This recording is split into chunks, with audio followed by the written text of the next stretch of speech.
Magandang araw at welcome sa Weekend Review. Sa Malacanang, tinanggap ng Pangulo ang credentials sa mga bagong non-resident ambassadors ng Lesotho, Dominican Republic, The Gambia at Gabon bilang bahagi ng patuloy na pagpapalawak ng diplomatic at economic relations ng Pilipinas sa iba't ibang bahagi ng mundo.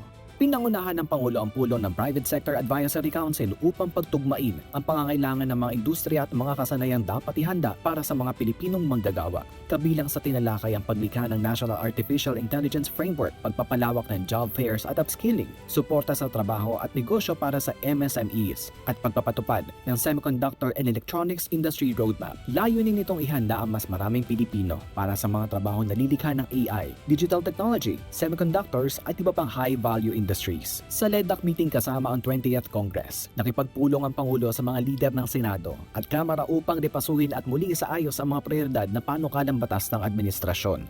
Kabilang sa mga isinusulong ang mga reforma sa buwis at enerhiya, pagpapalakas ng agrikultura at food security, at iba pang mga panukalang tutugon sa mga pangunahing pangangailangan ng mga Pilipino. Sa Lawag City, nakiisa ang Pangulo sa pagtatapos ng 1,150 TESDA scholars at ipinagkaloob ang 6.4 milyong training support fund sa pamamagitan ng libreng training, scholarship at certification. Mas maraming Ilocano ang may kasanayang magagamit para makahanap ng trabaho o makapagsimula ng sariling negosyo.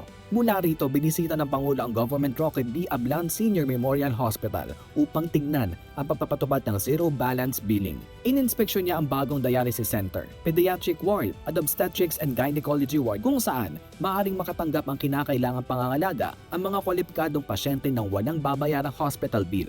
Sa Batak City, personal na ininspeksyon ng Pangulo ang public market na nasunog at nakaapekto sa kabuhayan ng mga vendor. Naglaan ng pamahalaan ng 2.56 milyong pisong livelihood assistance para sa mga apektadong stall owners at 150 milyong piso para sa rehabilitasyon ng Batak Public Market.